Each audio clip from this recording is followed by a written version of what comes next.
아버지 하나님, 오늘 하루도 주와 동행하는 새로운 하루가 되게 하여 주시옵소서.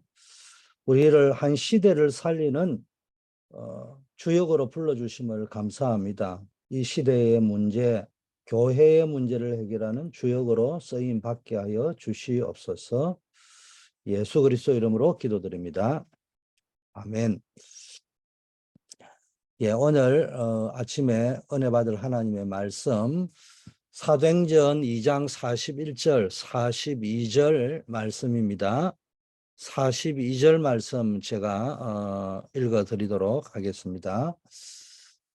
그들이 사도의 가르침을 받아 서로 교제하고 떡을 떼며 오로지 기도하기를 힘쓰니라. 아멘.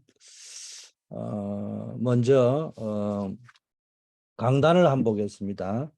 하나님은 우리를 시대를 살리고 교회를 살릴 주역으로 불렀습니다. 시대마다 일어났던 항상 시대마다 사회는 발전하는 것처럼 보이지만은 그 이면에는 심각한 그 발전의 후유증이 있습니다.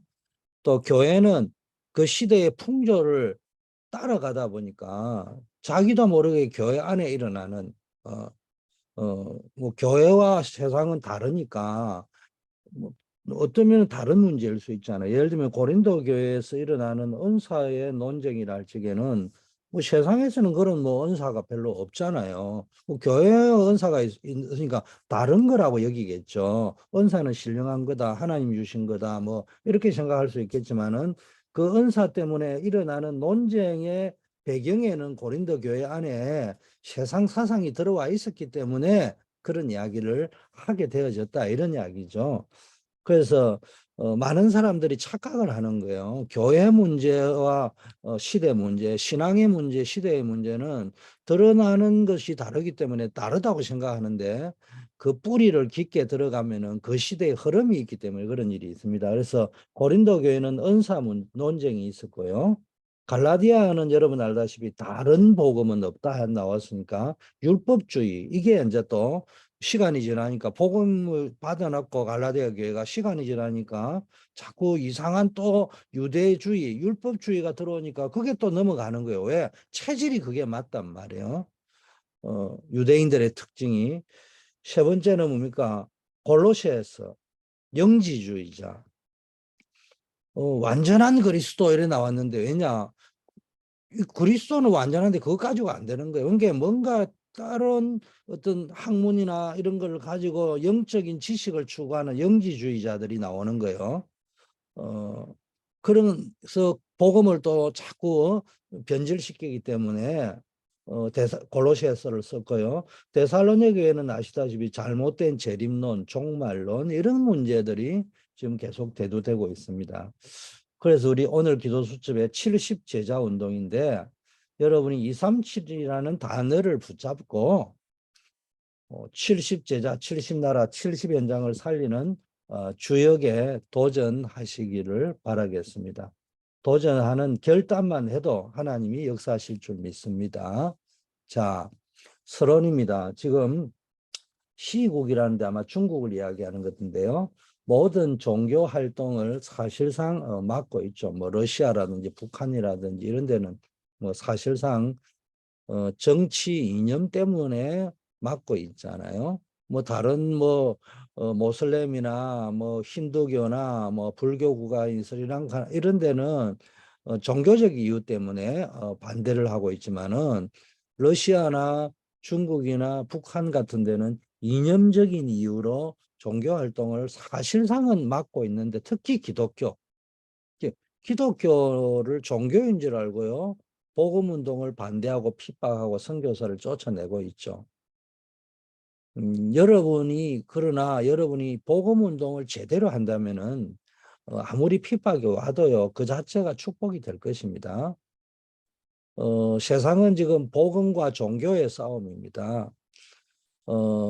지금 복음 이념적인 이유로 기독교를 핍박하는 중국이나 러시아, 북한뿐만 아니라 거의 모든 사람이 종교와 복음을 구분하지 못합니다. 모든 종교인들은 나와 우리에 대한 것들 이런 걸 가지고 있습니다. 내 기준, 우리 기준 이게 종교입니다. 수준이 높으죠. 그러다 보니까 썩는 겁니다. 모든 종교는 특히 불교를 욕하려고 하는 게 아니고 예를 들면 불교를 보면요.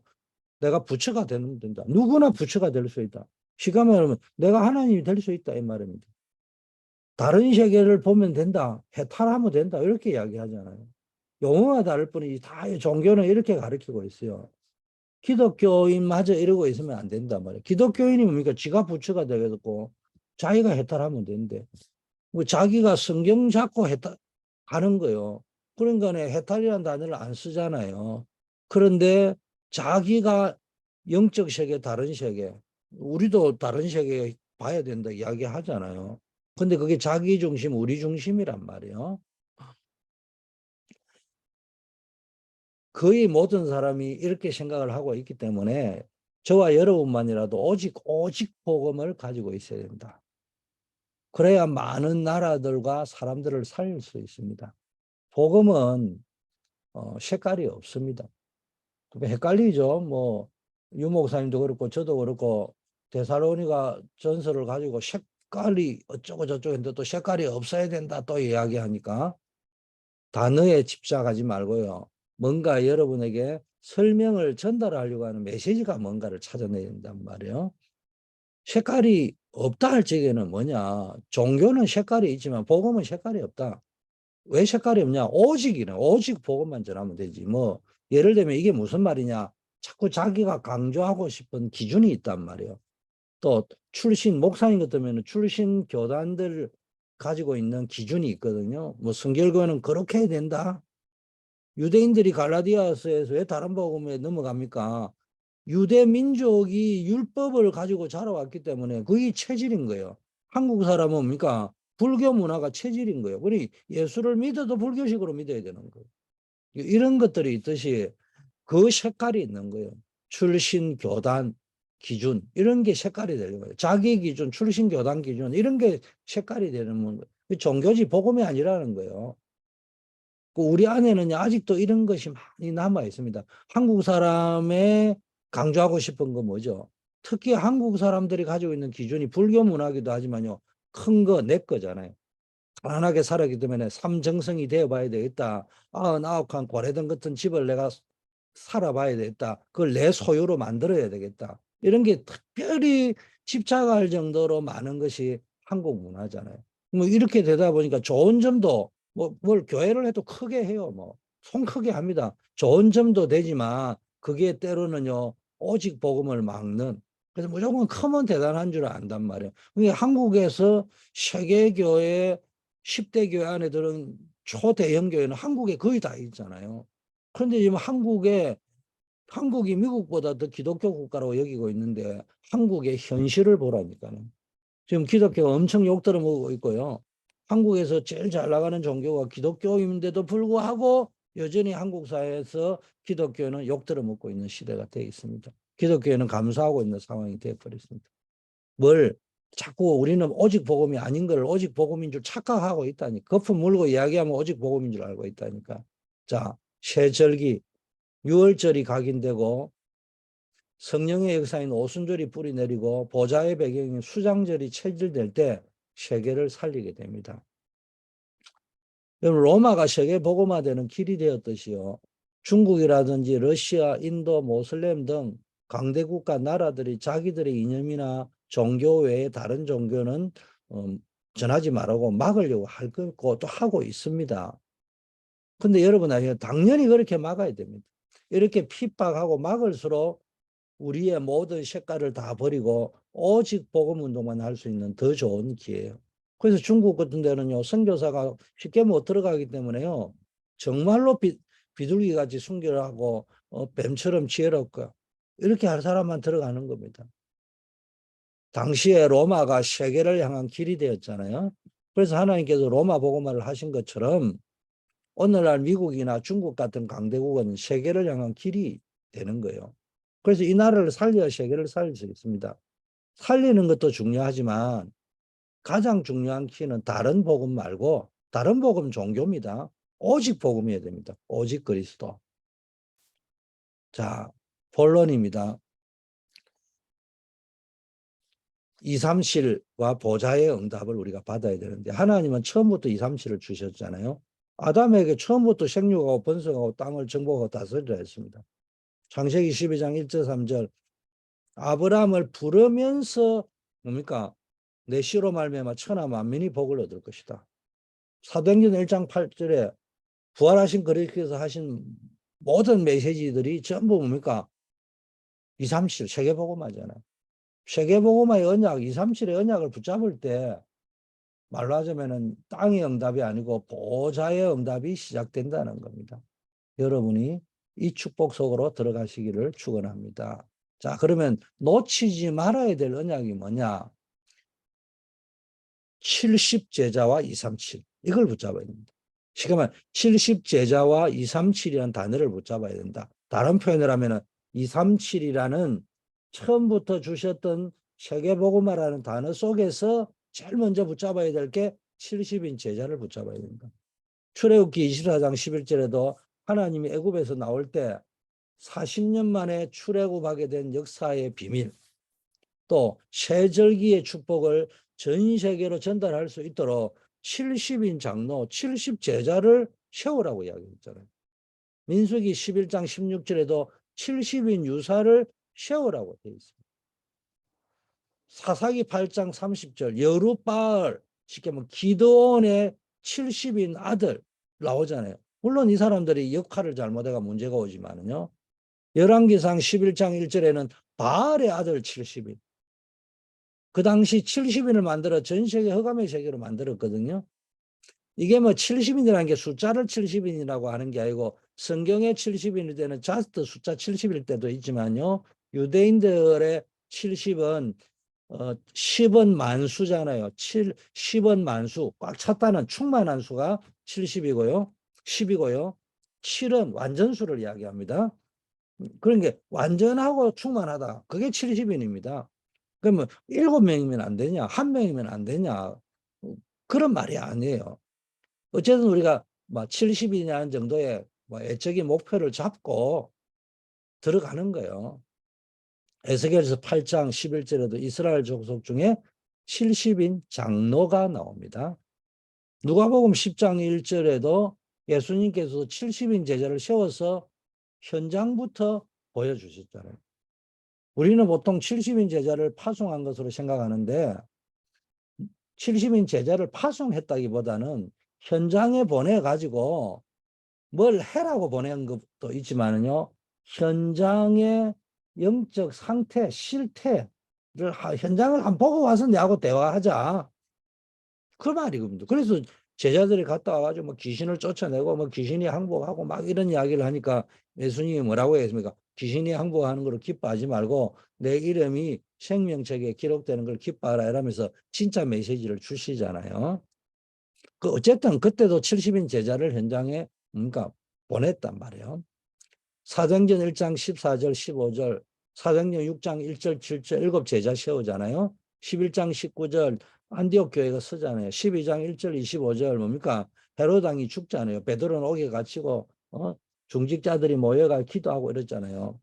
이런 응답까지 연결되어지는데 여기에서 중요한 거는 70인 제자 꼭 숫자의 의미가 아니고 일을 많이 하는 것도 중요하지만 세계복음화를 가장 빠르게 할 수 있는 키가 뭐냐? 제자라는 거예요. 제자. 이건 놓치지 말아야 된다. 두 번째, 하나님의 나라의 배경. 하나님의 나라의 배경. 그리고 우리가 뭘 붙잡아야 됩니까? 70 나라와 237.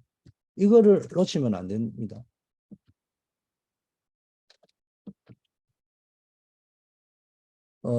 제자라는 단어를 70나라와 237이라는 단어를 붙잡아야 되는데 237 세계복음화라는 단어 속에서 우리가 뭘 붙잡아야 되느냐?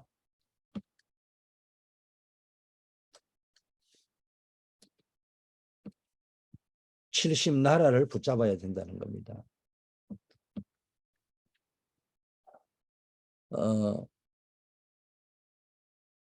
여러분이 제자라는 단어를 붙잡고 70나라를 이제 본격적으로 보기 시작하면요. 완전히 세계보고마 2, 3, 7 나라가 열리는 뭡니까? 응답이 옵니다. 근데 이 응답이 올 때 일어나는 특징이 약속된 보좌의 응답이 온다는 거예요. 모든 족속에 가서 제자 삼아라. 내가 너와 세상 끝날까지 항상 함께 하겠다. 마태복음 28장이죠. 마가복음 16장에는 보좌에 앉은 주께서 함께 역사하셨다.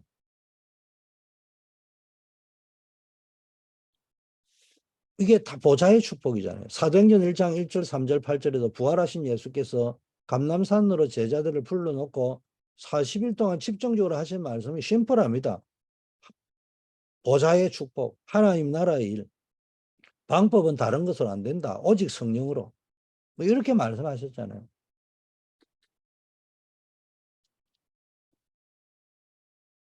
여러분 이 세 가지를요 무조건 기억하셔야 됩니다. 보좌의 축복, 하나님의 나라의 일, 성령 충만. 세계보고만은 가장 정확하게 할 수 있는 응답을 찾아내는 내용이 뭐냐? 보좌의 축복이다. 하나님 나라의 배경. 이 응답을 가지고 70나라를 바라봐야 됩니다. 그래서 여러분 뭐 숫자가 중요한 건 아니지만 어쨌든 딱 70군데 정도 세계 나라 70군데인데 세계를 한번 바라보고 여러분이 기도하셔야 됩니다. 한 나라 한 개만 해도 되지만 메시지 흐름이 나오니까 이제는 내 시야를 세계 237 세계보고만데 내가 거기 다 갈 수는 없지만은 내 인생을 살아오면서 전체를 한번 돌아보면 나와 관계된 사람이 70개 나라 정도는 흩어져 있을 것이다. 그럼 그쪽을 보면서 내가 세계 237 운동을 한번 하겠다. 그래서 70군데 나라를 바라보면서 사도행전 13장 전도 선교팀을 세팅하고요. 사도행전 16장 6절 10절을 세팅하고 사도행전 19장 1절 7절 이 제자팀들을 세팅해버리면 끝나는 겁니다.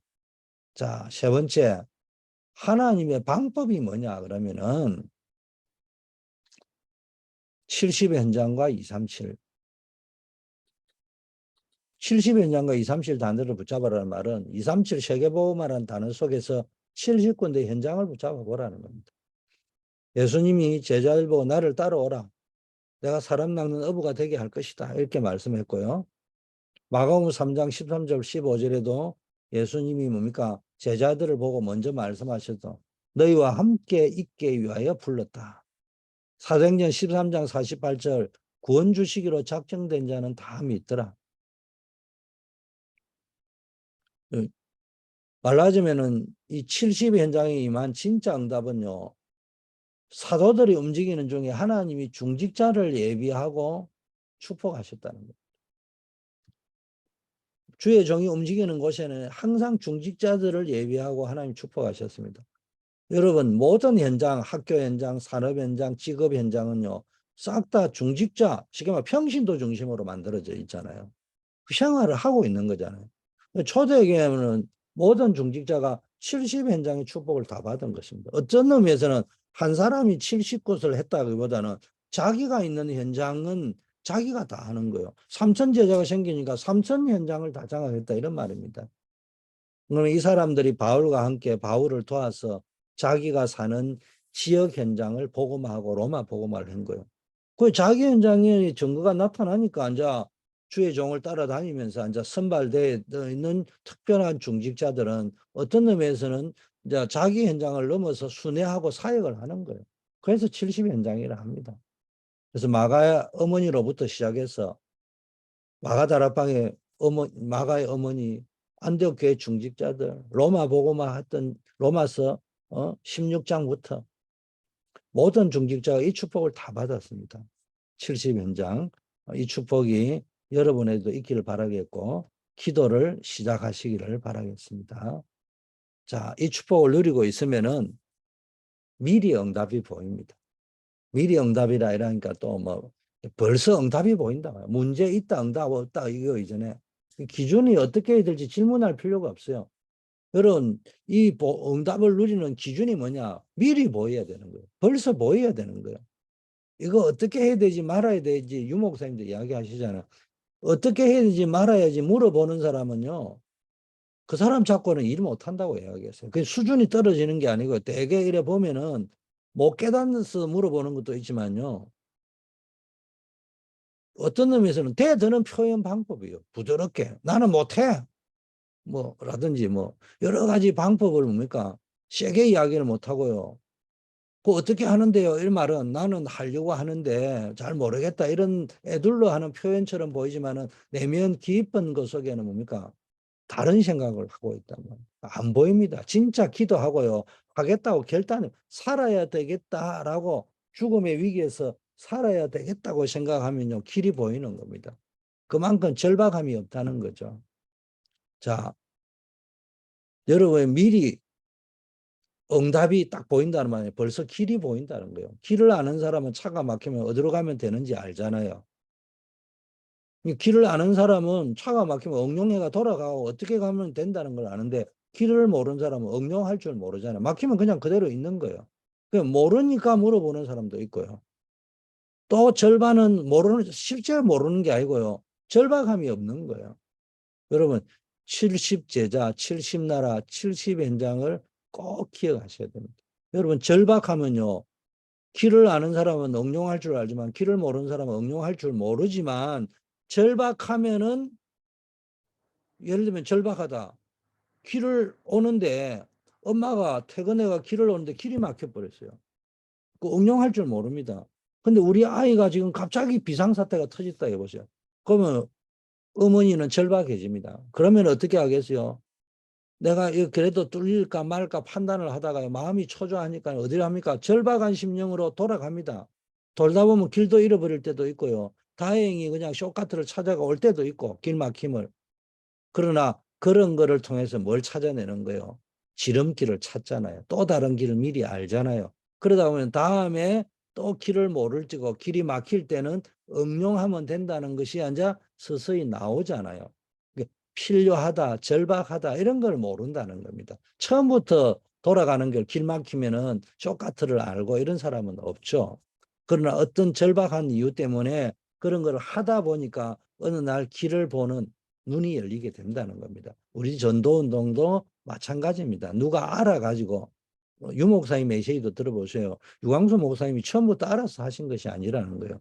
당신이 절박함이라는 것이 있어서 현장에 자꾸 가다가 보니까 현장 보는 눈, 길이 열렸다는 겁니다. 그래서 우리도 지금 처음부터 100점짜리 완벽하게 하려고 하지 말고 실수도 하고 시행착오도 할 수 있겠지만은 어, 계속해서 여러분 하면 안 되는 실수 시행착오도 있습니다. 그런 건 하면 안 되지만은 우리가 현장에서 사역을 해 나갈 적에는요. 여러분이 자꾸 누구에게 물어보려고 하지 말고 하나님께 물어보세요. 그리고 절박한 심령으로 도전하고 또 도전하고 하다 보면요. 어느 날 길이 보이는 겁니다. 여러분 70제자, 70나라, 70현장을 꼭 기억하시고 이게 세계복음을 위한 가장 확실한 비밀이라는 걸 붙잡고 승리하기를 바라겠습니다. 하나님 아버지 오늘도 우리에게 중요한 언약을 주시고 교회 문제, 시대 문제, 세계 문제를 해결할 수 있는 답을 주심을 감사합니다. 흩어진 제자들을 통하여 안디옥교회가 세워졌던 것처럼 아버지 우리의 흩어져 있는 많은 렘넌트 중직자들 우리 평신도들을 통해서 아버지 하나님이여 70 교회가 세워지는 역사 있게 하옵소서. 흩어진 제자들을 통하여 로마 복음화 이루어진 것처럼 우리에게도 세계 복음화 역사가 이루어지게 하옵소서. 주님 우리 교회 237의 응답이 치유의 응답이 서밋 사역의 응답들이 일어나게 하시고 이런 일꾼들이 일어날 수 있도록 축복하시고 시스템이 구축되도록 역사하여 주셔서 특별히 우리 치유 예배팀 기도팀을 통하여서 새벽 기도 운동 예배 준후 5분 집중 기도를 통해서 70제자 70지역 70종족 70나라를 살리는 세계 선교가 일어나게 하여 주시옵소서. 우리 한우들을 기억하여 주시고 아버지 하나님의 질병에 당하는 것이 아니라 질병 때문에 기도하다가 이제는 하나님을 더 깊게 알아가게 하시고 하나님의 능력을 체험케 하여 주시옵소서. 우리 임정자 조경호 집사님 우리 최미애 권사님에게 빠른 쾌유와 회복의 역사가 일어나게 하여 주시옵소서. 늘 연로하신 분 또 개인적인 지병 때문에 늘 평상시에 기도하고 계신 우리 정은성 권사님, 또 우리 최은혜 목사님, 우리 또 캐롤리나 구종옥 권사님, 우리 또 코비드19에 노출되신 분, 우리 시언 하나님께서 축복하여 주셔서 이들에게 아버지 하나님이여 치료의 광선을 발하여 주시옵소서. 아버지 하나님이여 군문에 나아가 있는 우리 안정복 랩런트 박주진 집사님을 기억하여 주시고 군 선교사의 축복이 풍성하게 누려지고 하나님이 살아계심을 완벽하게 체험하고 평생의 증거를 체험하는 현장 되게 하옵소서. 우리들이 기도하고 있는 선교사님들 기억하시고 또 우리 안류와 우리 미주 청년 선교국을 축복하여 주시옵소서. 우리 주 예수 그리스도 이름으로 기도드립니다. 아멘.